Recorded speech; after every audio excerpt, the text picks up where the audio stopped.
Madam Speaker, these serious allegations of corruption involving Joe Biden have been raised in recent days. I'm sorry, I'm not answering your questions, okay? We're talking about the coronavirus.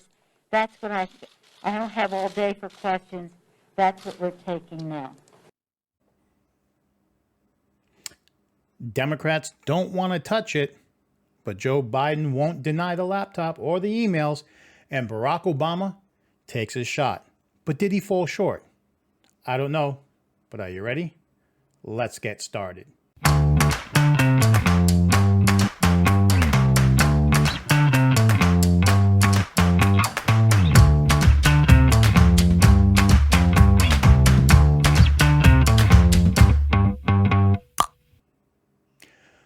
All right, hello, and welcome back to another episode of Opinion or Opportunity. I am your host, Don Gringo. So we got a lot to go over today. We're going to get into the ongoing controversy of the emails, who said what and when. Watch all my previous episodes. I'm telling you guys, I called this stuff, and it's just getting worse. It's just getting worse for the Bidens. It's not getting any better. People are actually coming out and confirming the emails, so we need to get into this. But first, this is the biggest step where Biden actually does try to deny it, but he won't go all in because Joe never goes all in on any decision, right? So here we are. There we go. Ready? Boom. Biden family denies profited from his name. Says no basis to Hunter Biden's story. No, there's a lot of basis. It's being proven more and more every day, but we're going to get into this, right? So the big thing here is he did an interview, right? And he actually comes out and says in the interview, right? So this right here, this is the article from Fox News, Biden denies.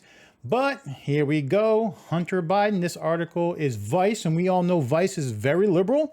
And this was on 10/15, and it says right here, ABC News' Amy Robach asked the former VP's son in an interview published Tuesday, if your last name wasn't Biden, do you think you would have been asked to be on the board of Burisma?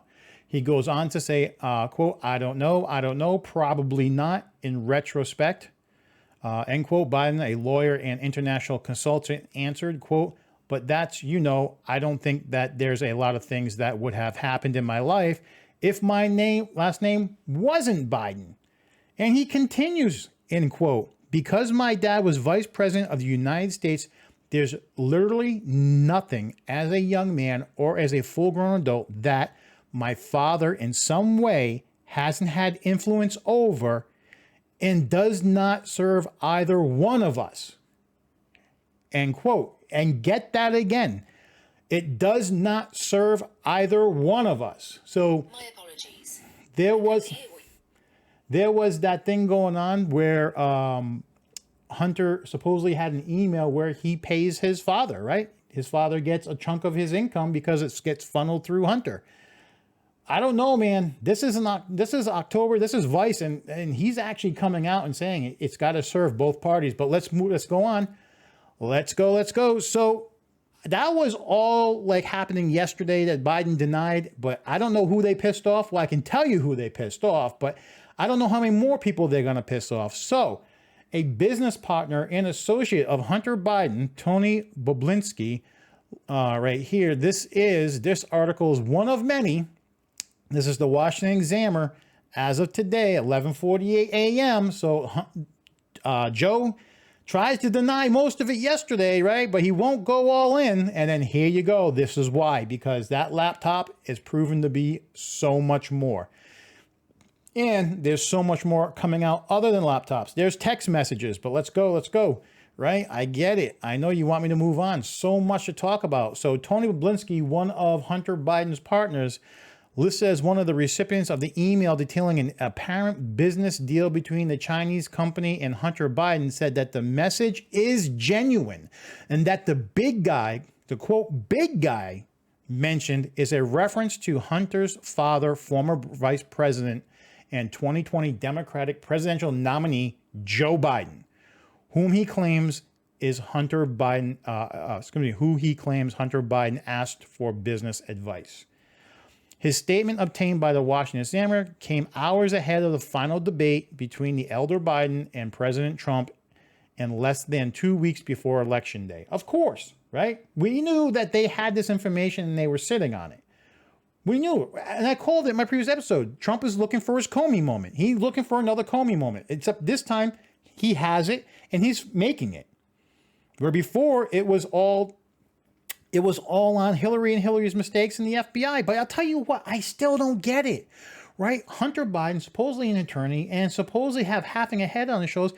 Why wasn't he half as smart as Hillary Clinton? I just don't get it. At least she decided to destroy everything. What is this guy doing? I just don't get it. He's going to be the downfall of his father. Maybe he's subconsciously self-destructing. Who knows? We know he has a drug habit. Maybe this is going well far and above and beyond it, and it's getting to him subconsciously. But we're going to go forth. So, quote, facts set forth below are true and accurate, but Blinkley said they are not any form of domestic or foreign disinformation. There you have it, folks. Not any form of disinformation. Any suggestions to the contrary is false and offensive. I am the recipient, of the email published 7 days ago by the New York Post, which showed a copy to Hunter Biden and Rob Walker that the email is genuine. There's no way around it, folks. It's goddamn genuine. This laptop is real. So that also leads you to believe if the laptop is real and it's been subpoenaed by the FBI, and not just any person in the FBI, someone who specializes over the past 5 years in working in child pornography, then that can't be a lie either, can it? But let's continue. So it's coming out here again. Hunter Biden's business partners confirm email. Biden family scheme to make millions from the Chinese. So, you know, I don't care what anyone says about this. We all know that that Biden had sold out to the Chinese a long time ago. This just confirms it. So if he's willing to sell out this country as a vice president, what kind of damage is he going to do as numero uno? You tell me that. How far, how bad can this go, and how fast? That is the problem we face here today. And this is not me being biased against Joe Biden. I said this from the beginning. I am not a Trump supporter. I do not like the way he talks. I do not like some of the way he handles situations, but it's not up to me to be biased in the situation. I've just been saying all along that when it comes to the media, Trump's been an underdog, and Biden had his own skeletons in this closet, and they were bigger than even I thought. But let's go, right? Here we go. So Hunter Biden, business associates, text messages indicate meeting with Joe, right? So Joe in this Chinese thing, the guy kept the text messages. I mean, you know, there's that saying that when you do a crime, two people, one is too many that know, right? And in this situation here, there's too many people. This was bound to come out. So I bet you that Tony tried to blackmail or exploit the family for some type of gain, and guess what? He didn't get it. And now he's coming out against him. And understand something. This business partner is a Democrat. He's not a Republican, which means, again, that somewhere down the line, he got caught, and now the DOJ is after him, FBI, someone's after him, or he tried to extort, exploit, or try to get some type of gain from the Bidens, and they must have refused, pissed them off, because here he is biting the hand that feeds him. And you don't do that for nothing. But let's continue. So here we go. We're going to get into the actual text messages. So this is May 20th, 2017. Tony Bobulinski is warned by business partner James Gillier, quote, don't mention Joe being involved. It's only when you are face to face. I know you know that, but they are paranoid. Okay, and you can see right there in the text message, it says ask if there's they have any recommendations, or I would do it short term if needed, but maybe he feels that better if H puts there a friend with no power but reporting comms. Don't mention Joe being involved. It's only when you are face to face. I know you know that, but they are paranoid. And remember, this is May 20th. Let's go back to May 20th. a text from Tony Bobulinski to business associate James Gillier about Hunter. Quote, you need to stress to H, does he want to be the reason or factor that blows up his dad's campaign? Things need to be done right and protective of that fact. So they knew what they were doing here, folks. It's right there. This is off the guy's phone to the other person, right? They're screwed. This is real. I don't care what you want to say about Trump. If you think that this is not a problem, that you're going to put someone who's going to sell out the country in writing right there proves it. And his son may be a pedophile, right? A sex offender. You're going to make the first son of this country a sex offender in the White House. There's a goddamn problem. Truly a problem. And you need to think about that, because before anything else, that is an issue. This goes above and beyond whether Donald Trump had his allegations and Joe Biden had his allegations of sexual impropriety against women. This guy, Hunter, is being looked into child pornography. That is a big fucking no-no. I don't care who you are. But let's continue. Here's a text message from May 19th. Business associate Rob Walker tells Tony Bobulinski about Hunter referring to Joe Biden as his chairman. So Stas says, should I keep pressing? No. When he said his chairman was talking about his dad, and I think your dismissal of it maybe offended him a bit, but you didn't know what he was talking about. Let it go. Excuse me. Let's let it go till morning if we can. So again, we can see right here, plain as day, text message off a goddamn BlackBerry that these guys were doing shady shit, selling out the Biden family name, and Joe was part of it. Joe was part of it. I don't care who you are. So with all this coming out, right? So just yesterday, what's Obama doing? This was yesterday, before all this happened. So I'm sure Obama is shaking his goddamn head. He has to be, because he has not been stumping for Biden. He has not been stumping for Biden at all until last night. He showed his biggest campaign appearance yet, right? And what's he do? Oh, this is part of this article. This is a CNN article as of today. Obama particularly relished exploiting a report by New York Times based on Trump's financial records that the president has a bank account in China, even as it slams Biden for being soft on the communist giant. Well, let me tell you something.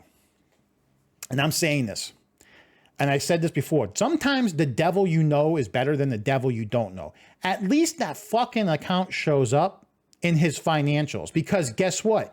The money Joe's being paid doesn't show up. So now what? So if that is your big to do, Obama, if that is your big to do, you fucking lost this morning, you lost. You lost it. There's no way around it. You took your shot. You failed, because at least it's being found. This stuff isn't. And you have to know Obama's been shaking his head, because he didn't want Joe to run. Remember, he was for Kamala Harris from the beginning, and he didn't endorse Joe for 2016. He endorsed Hillary Clinton instead. So there was always that tension. And then, of course, this 2020, he didn't want to endorse Joe. And if you don't believe me, let's get into the article.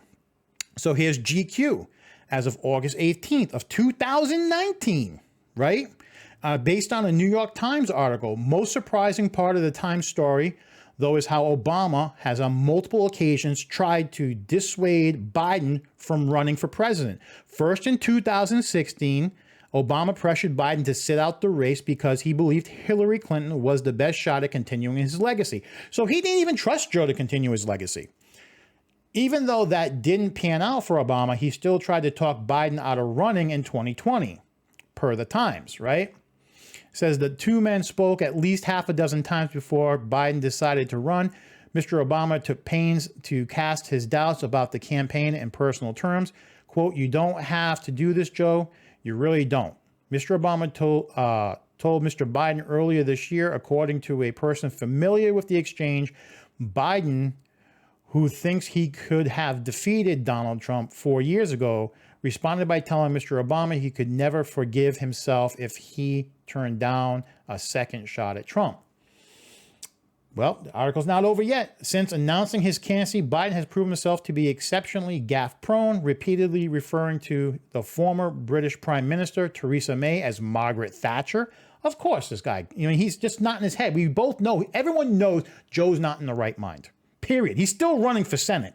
If it wasn't for his people giving him a teleprompter and you listen to this man talk off the cuff, he always says he's a candidate for the Senate. I just don't get why people think that he's okay. Claiming he was vice president during 2017 high school shooting at Parkland, Florida.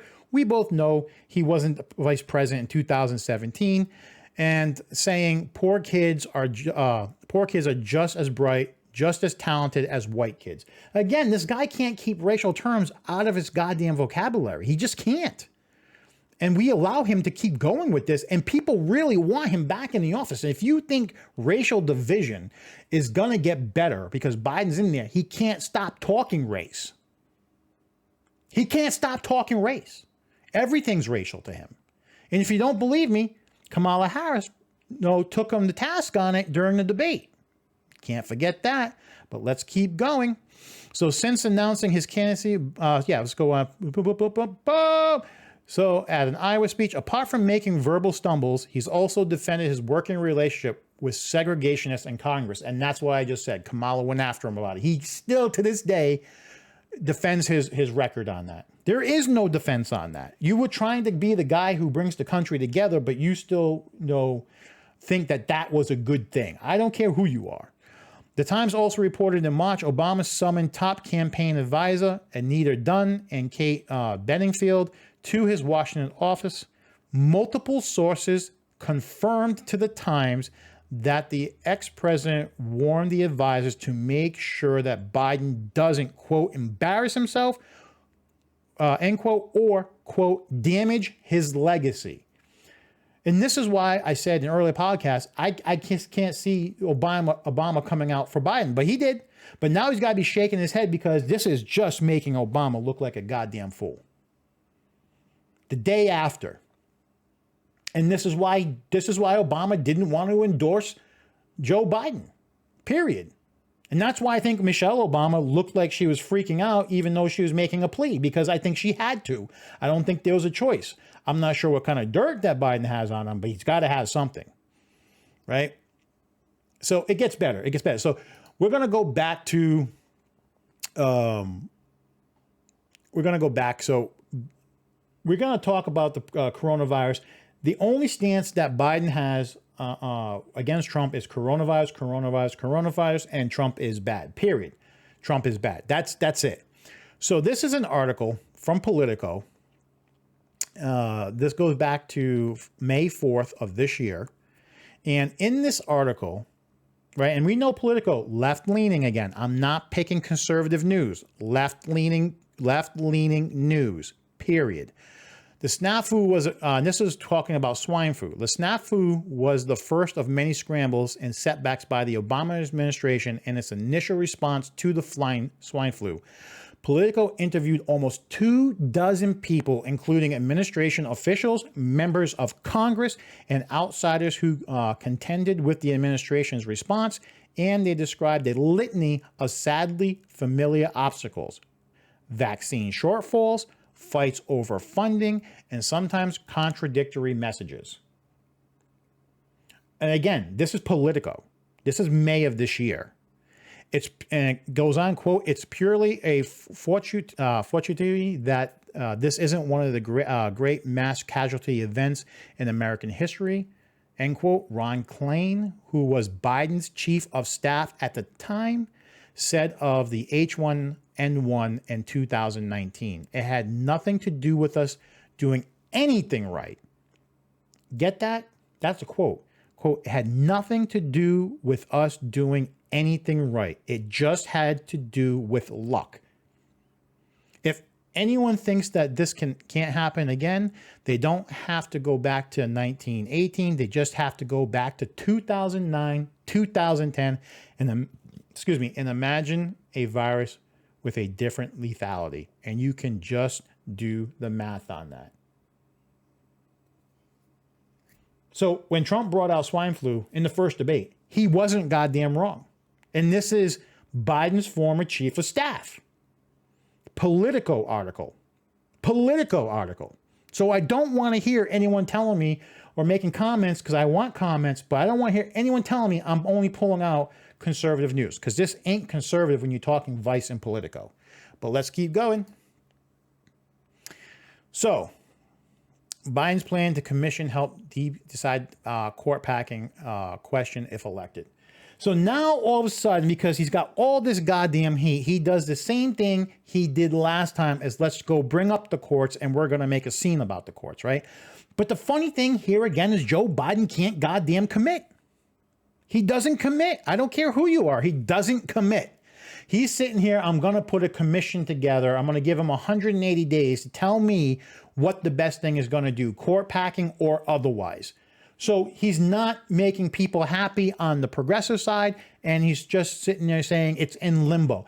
What are you doing, buddy? No one's buying this at this point. At this point, we are so close to the goddamn election that you need to start actually making decisions. If you can't make decisions now on your intentions, you can't make decisions as president. And that's where I think the 25th Amendment that Pelosi has been working on, as I said in a previous podcast, and you can find it, and I will link it below, is that he isn't running for president. The 25th Amendment is meant to get him out of office and put Kamala in the presidency seat. Think about all this nonsense. It adds up. It just adds up. I know Joe's wanted this for many years. This is his third shot at running, and he's going to fail. And if he does win, they're going to take him out anyway because he's not all there. And he's just too hot to touch, because if he squashes this investigation, if he becomes president and squashes this investigation,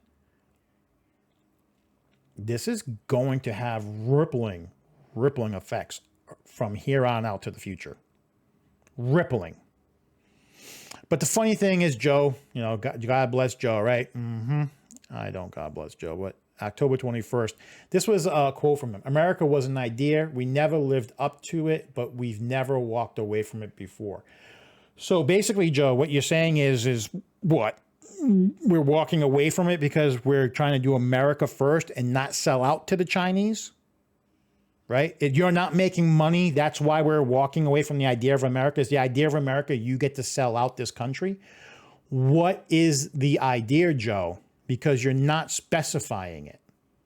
This is another one of those broad-based things. So Joe can't make money, it's no longer America. If Joe can't underhandedly make millions and millions of dollars off the American, as a country and as American taxpayers, then we have a problem. It's not America for him. It's not your country, it's Joe's country, right? Because Joe is the Democratic Party. But the Democrats don't want to touch these questions at all. They're all hiding. This is going to be a huge problem. And I just need you guys to wrap your head around it. I need you to like videos like this. I need you to share videos like this, okay? Because it doesn't matter if it's me or anyone else. If they're trying to get the truth out, big tech is, you know, obviously sheltering Joe. They're censoring what you see and hear. And we need to share the information to get it out. I'm not saying don't vote for Joe Biden. I will tell you that I wouldn't vote for Joe Biden at this point. I'm not saying I would vote for Trump, but I would tell you that I would not vote for Joe Biden. And I don't think anyone else should either. But I'm giving you information, not just from conservative outlets. I'm giving you from left-leaning outlets. And believe me, it all adds up to Biden is bad. It doesn't mean Trump is good. I'm just saying Biden is bad. So that's going to wrap it up for today. I want to thank you guys so much. I really appreciate the love and support that I've been getting, and I hope to see you next time. Have a good one.